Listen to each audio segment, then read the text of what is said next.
Zoom hand raise function if you'd like to ask a question, and then we'll call on you. Let's start with Naeem first from Run It Back. Hi guys. So obviously, congratulations on the huge win. My question is for Sadak or Sassy. So after that 3-9 deficit on Breeze, what did you guys do strategically to bring it back on that almost flawless attack side? I think it was more of our mentality was wrong because we didn't have any proactiveness, we just let they play the game and we just watch right on the first half. So for the second half, it was just adjust our attitude and do what we train for. So yeah, it was pretty much that. All right, thanks. We'll go next to Diogo from VLR. Olá malta, parabéns pela vitória. Aqui uma pergunta para o Sassi. Em situações como vocês estavam no Breeze a perder 9-3, como é que se mantêm coesos e como é que conseguem recuperar o jogo numa situação dessas? Eu acho que depois do jogo, principalmente da Leviathan, né, na Icebox, eu acho que o nosso time sempre teve essa dúvida de comeback, porque nunca tivemos essa experiência, né? Ou normalmente a gente ganhava o game, ou a gente só perdia de lavada. E após esse jogo, assim, o jogo tava 9-3, a gente falou, já passou pela mesma situação. Então, acho que após aquele game da Leviathan, acho que deu um conforto a mais. E é como o Sadiak acabou de falar, né? Acho que a gente tava sem atitude nenhuma no começo do primeiro half, né? Na parte da defesa. E a hora que virou, a gente conversou junto ali no freeze time e falou, cara, a gente tem que jogar nosso jogo, a gente tá pensando muito no jogo deles, deixando eles jogar.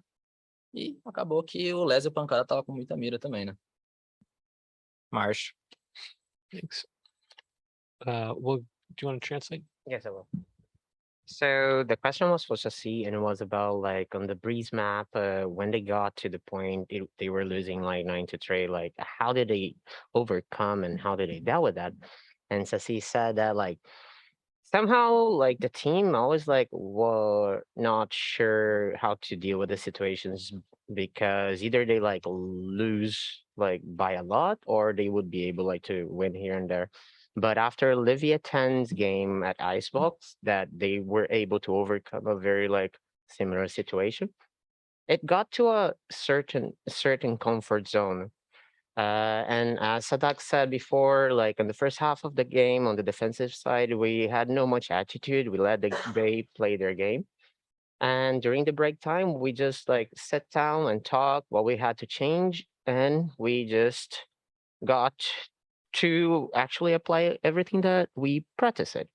And also mention to Les and Pancada having a very steady aim. We'll go next to Gabriel Salles. Opa, boa tarde, gente. Vocês me escutam bem?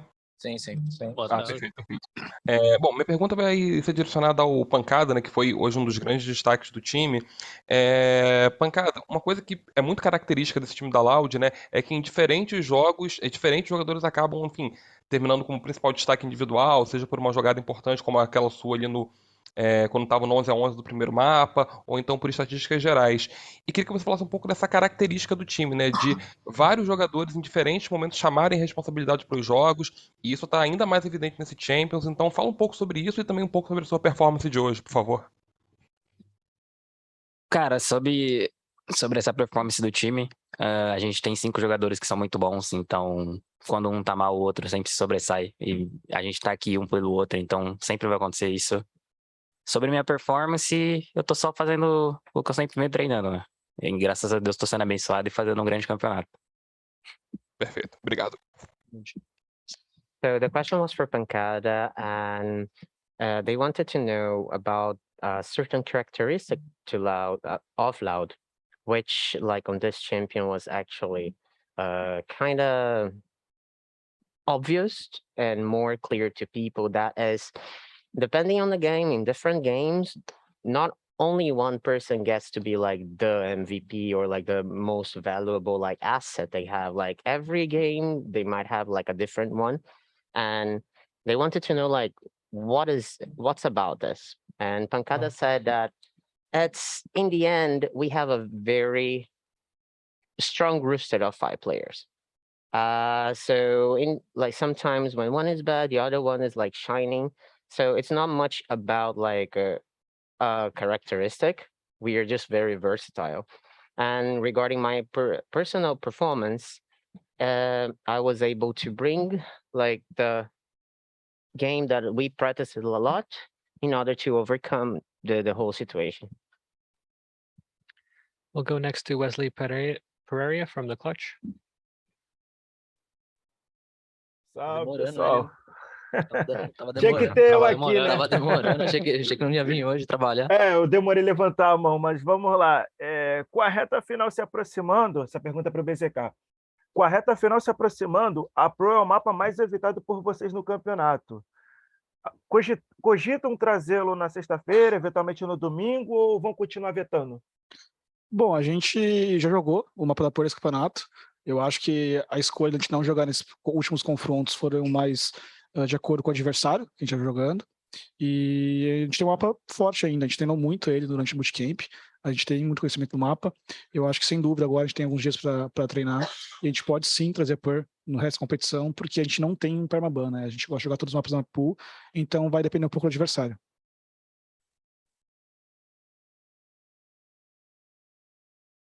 So the question was for Bazooka, and with the end of the championship coming, like Pearl is one of the most avoided maps in the championship, and you guys seem to like avoid it as well. Like, so ahead, what do you guys think? You guys think that you're gonna be avoiding like to play Pearl again, or you guys actually plan to bring Pearl and actually just to do a good performance on it?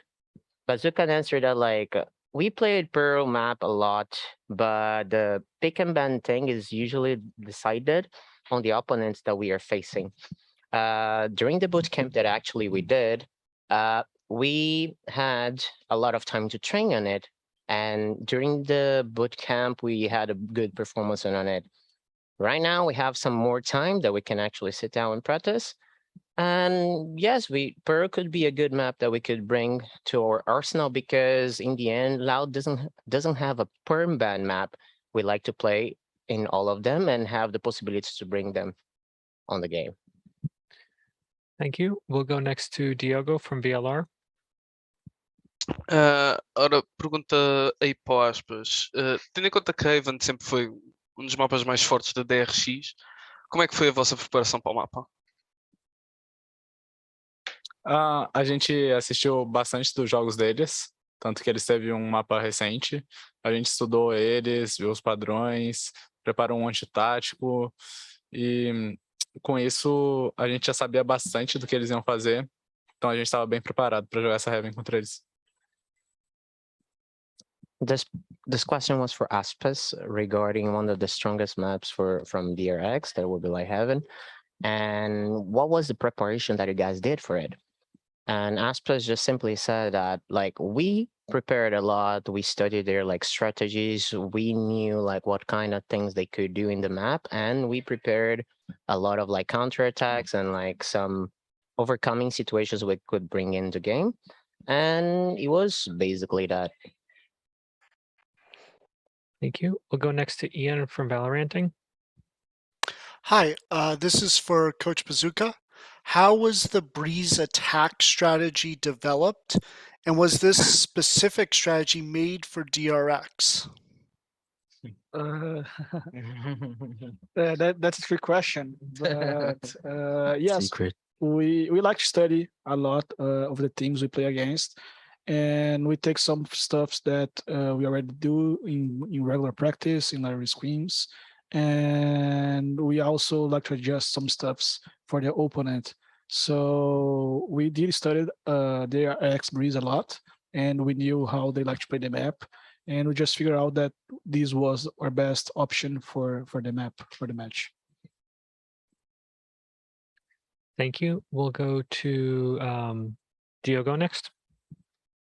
I think NK has been waiting for a question for a bit. We'll If go you to could- let's if go you to could run it move back then. All right, thank you. I just have one more question about Breeze for Sadak or Bazooka, and it's about running Cypher instead of the more popular Chamber. I'm just curious to know what kind of tactical advantages does Cypher provide on that specific map? Quer falar?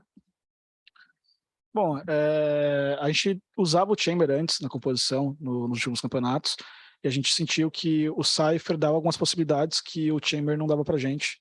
E foi uma decisão que a gente tomou durante o nosso bootcamp, que a gente estava treinando o mapa da Breeze, e a gente sentiu necessidade, porque o Cypher é um agente completamente diferente do Chamber, né? Questão das jaulas, questão da trap dele, até mesmo da câmera, enquanto o Chamber tem muito mais poder de fogo, o Cypher tem outras opções no mapa, então foi uma decisão meio coletiva do time, a gente decidiu em mudar um pouco o nosso jeito de jogar Breeze, que já estava forte antes, mas a gente achou que colocando o Cypher no lugar do Chamber, mesmo perdendo um pouco essa agressividade, a gente conseguia ganhar outros pontos, e a gente tá gostando muito do resultado até agora, né?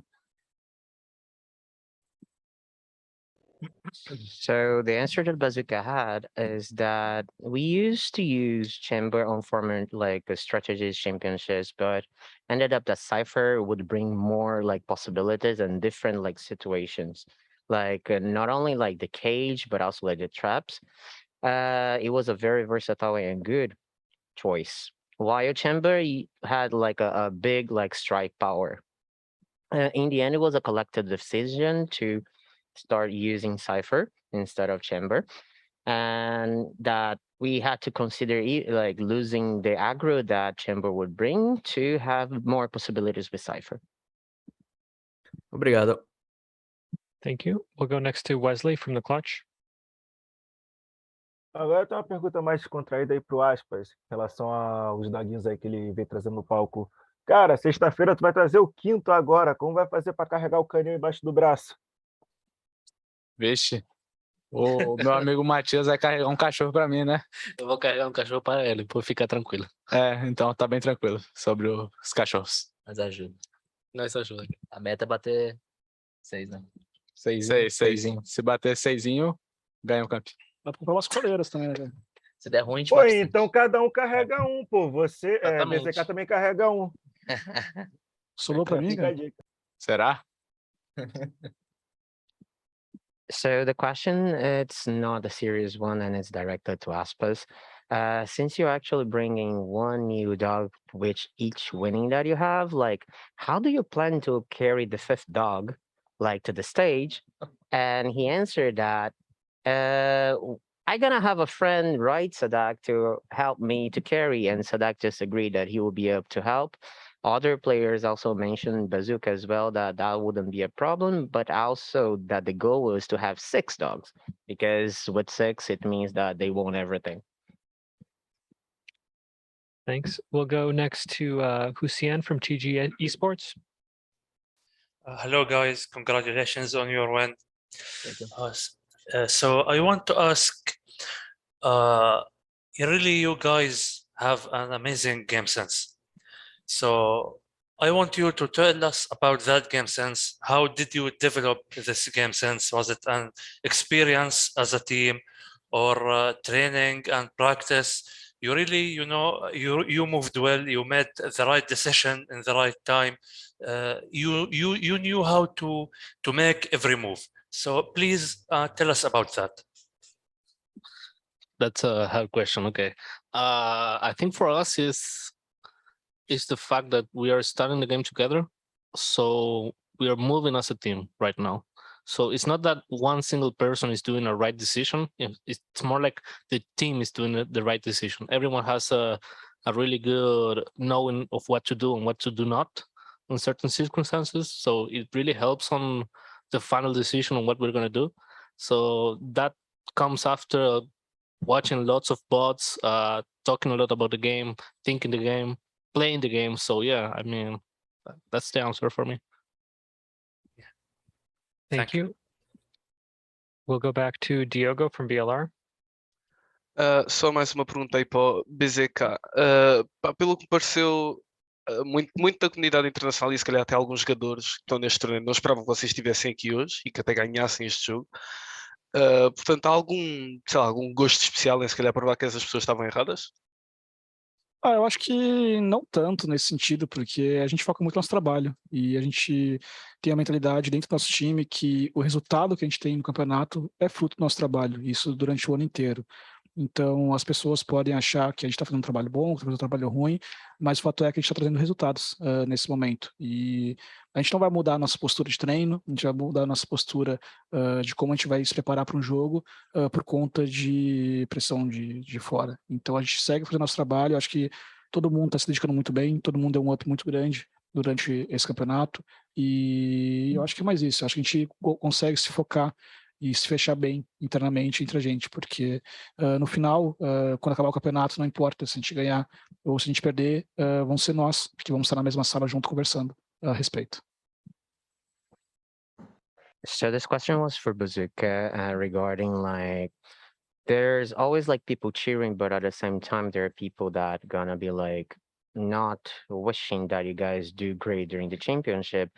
Do you think there's some kind of like good taste to actually prove those people are wrong, like bringing results? And Bazooka answered that like we actually focus on our team or on work.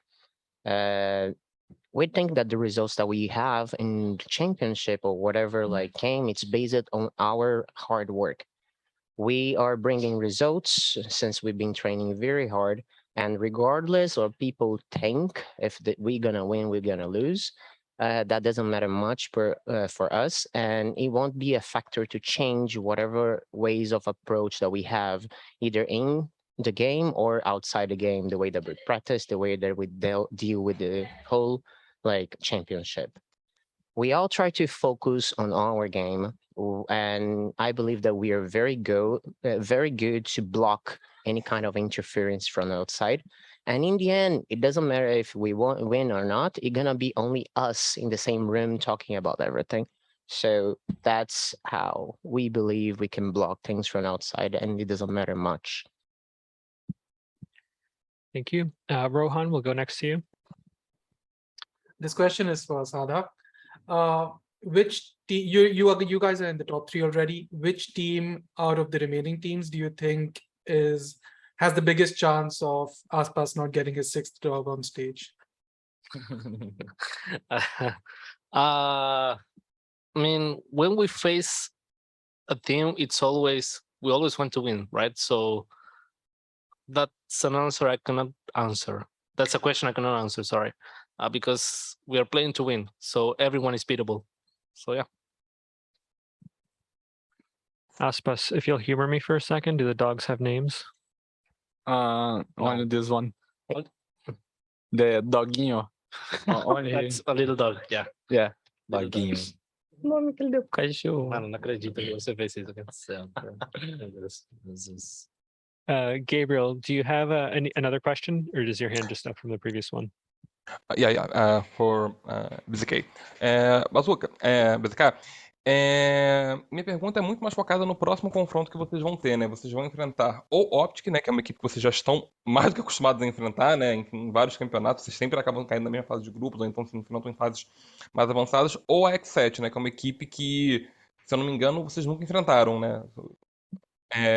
E aí, num cenário desses, né? Que vale vaga na final, você tem uma opinião formada sobre que tipo de confronto é melhor, no sentido, é melhor enfrentar uma equipe que você já está acostumado, que você já conhece, mas que por outro lado também já conhece muito a Loud, ou uma equipe que vocês não conhecem tão bem enfrentando dentro do servidor, mas que por outro lado também não conhece tão bem a Loud? O que você avalia que é mais difícil numa fase tão avançada do campeonato? Eu acho que as duas equipes têm os seus prós e contras, né? Ao mesmo tempo que se a gente enfrentasse a Optic conhece nosso jogo, a gente também conhece o jogo deles, né? E a mesma coisa vale para X7 também. Então, se a gente for jogar contra X7, eles também não tem muito conhecimento nosso de estar no servidor realmente contra a gente, e a gente também não tem o conhecimento de estar contra eles, né? Então, eu realmente não tenho muita preferência. Eu acho que a equipe que vencer a partida que está rolando nesse exato momento e ganhou por mérito deles e vai merecer estar na final up junto com a gente.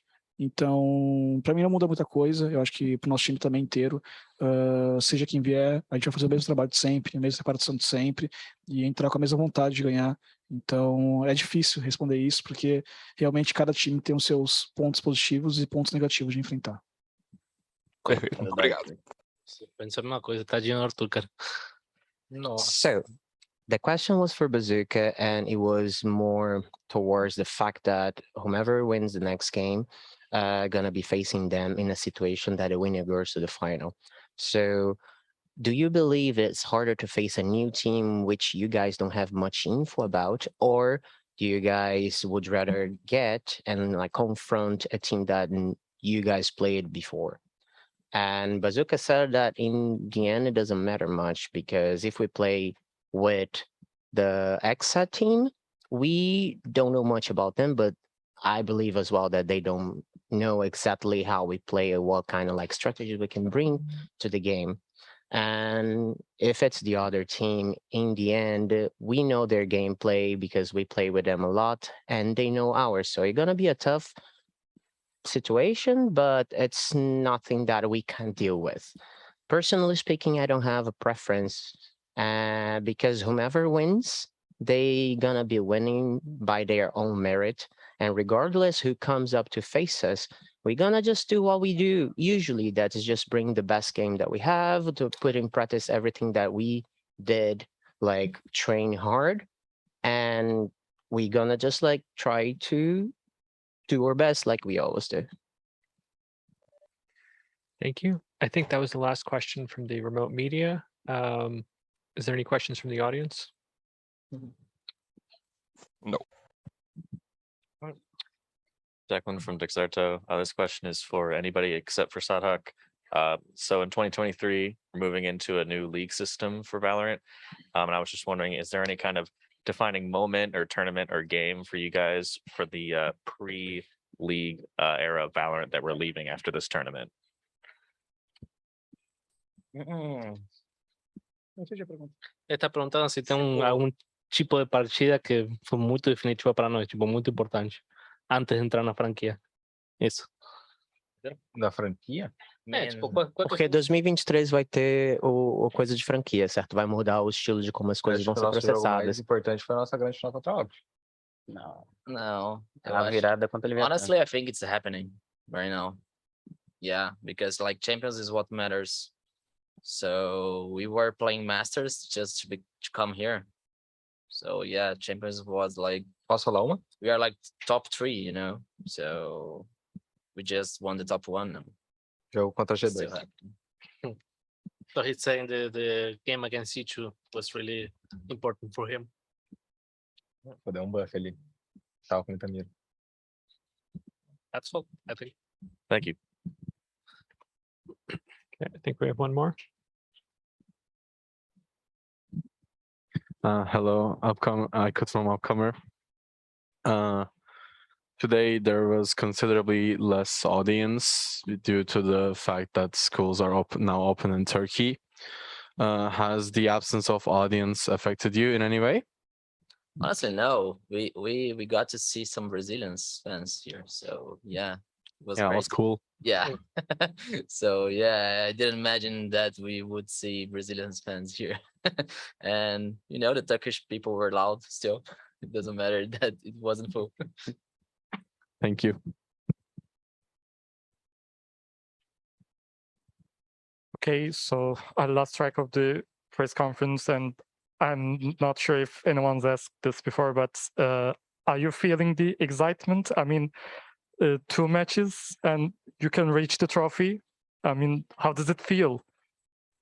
I mean, we had the same feeling on Iceland, right? This year, but I just hope that we made a different history right now. Thank you. Loud, that was a long press conference. Thank you so much for taking the time to speak with us. This will conclude the first one. We'll be back after the next match.